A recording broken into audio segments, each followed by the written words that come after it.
Les Chants de Maldoror by Comte de Lautréamont, second book, section 7. In a flowery grove, the hermaphrodite sleeps a deep, heavy sleep, drenched in his tears. The moon's disk has come clear of the mass of clouds, with its pale beams, caresses his gentle adolescent face. His features express the most virile energy, as well as the grace of a celestial virgin. Nothing about him seems natural, not even the muscles of his body, which clear their way across the harmonious contours of a feminine form. He has one arm around his head and another around his breast, as if to restrain the beating of a heart which can make no confidences, laden with the heavy burden of an eternal secret. Tired of life and ashamed of walking among beings who are not like him, he has given his soul up to despair and wanders alone, like the beggar of the valley. By what means does he live? Though he does not realize it, compassionate souls are watching over him, near at hand, and they will not abandon him. He is so good. He is so resigned. Sometimes he willingly talks with sensitive people without touching their hands, keeping at a safe distance for fear of an imaginary danger. If he is asked why he has chosen solitude as his companion, he raises his eyes towards the sky, scarcely restraining tears of reproach against Providence. But he does not reply to this tactless question, which fills his eyes, otherwise white as snow, with the redness of the morning rose. If the conversation goes on, he becomes anxious, looks around him in all directions, as if he is trying to flee from an approaching enemy, quickly waves goodbye and moves off on the wings of his reawakened sense of shame to disappear into the forest. He is generally taken for a madman. One day, 4 masked men acting on orders fell upon him and bound him tightly so that he could only move his legs. The rough thongs of the whip crashed down on his back as they told him to make his way without delay to the Bicêtre road. He started to smile as the blows rained down on him and spoke to them with such feeling and intelligence of the many human sciences he had studied, which indicated great erudition in one who had not yet crossed the threshold of youth, and of the destiny of mankind, fully revealing the poetic nobility of his soul, that his attackers, chilled to the blood with fear at the act which they had committed, untied his broken limbs, and falling at his knees begged forgiveness, which was granted, and went away, showing signs of a veneration which is not ordinarily accorded to men. Since this event, which was much spoken of, everyone has guessed his secret, but they pretend not to know it, so as not to increase his suffering. And the government has granted him an honorary pension to make him forget that there was a moment when, without preliminary investigation, they had wanted to put him by force into a lunatic asylum. He keeps half of the money for his own use. The rest he gives to the poor. When he sees a man and a woman walking along a path, shaded by plane trees, he feels his body splitting from top to bottom into 2 parts, and each new part going to embrace one of the walkers. But it is only a hallucination, and reason soon takes over again. That is why he mixes neither with men nor with women, for his excessively strong sense of shame, which arose with the idea that he was only a monster, prevents him from giving his burning love to anyone.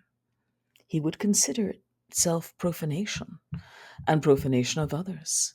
His pride repeats this axiom to him: let each remain among his own kind.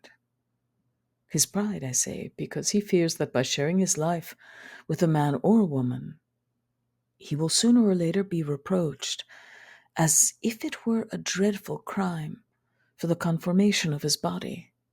So he shelters behind his self-esteem, offended by this impious supposition, which comes from him alone, and he persists in remaining alone and without consolation amidst his torments.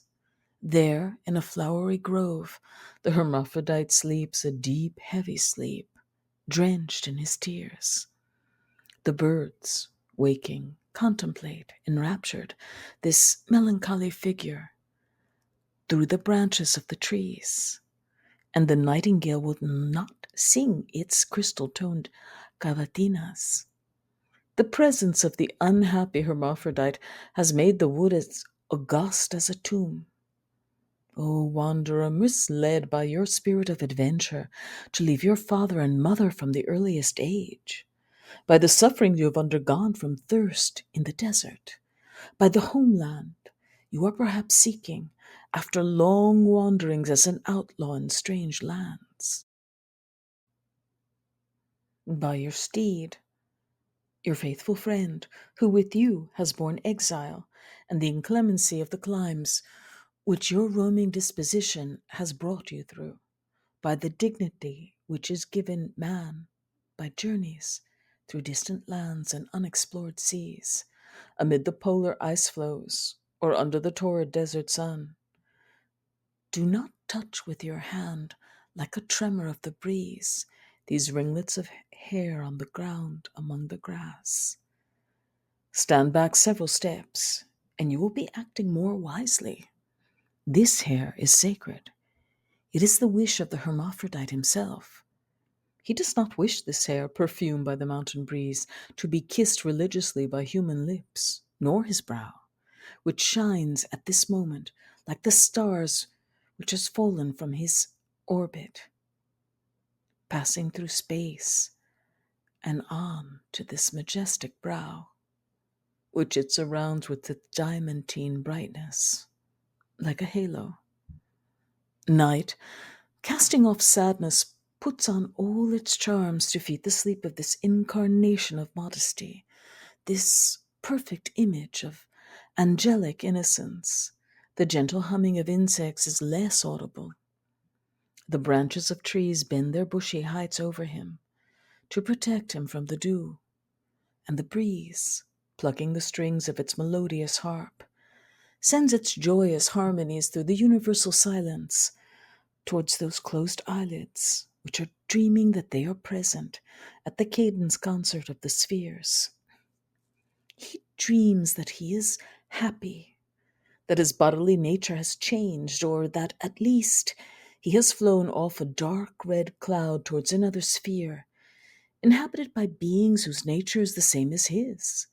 He dreams that flowers are dancing around him like huge, mad garlands, imbuing him with their suave perfumes, while he sings a hymn of love in the arms of a human being of magical beauty. But what his arms are clasping is only twilight mist, and when he awakes, his arms will clasp it no more. Do not awaken, hermaphrodite. Do not awaken yet, I implore you. Why will you not believe me? Sleep. Sleep on forever. May your breast rise as you pursue the chimerical hope of happiness. I grant you that, but do not open your eyes. Oh, do not open your eyes. I want you to leave thus, so that I do not have to witness your awakening. Perhaps one day, with the help of a voluminous book, I will tell your story in moving words, appalled by all that it contains and by the moving lessons to be drawn from it. Till now, I have not been able to, for every time that I wanted to, copious tears would fall onto the paper, and my fingers would tremble, but not from old age. But now, I want to have the courage at last. I am shocked that my nerves are no stronger than a woman's, and that I faint like a girl every time I reflect on your great misery.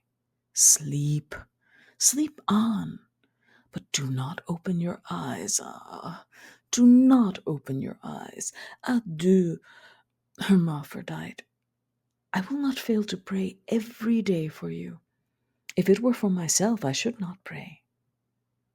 May peace be with you.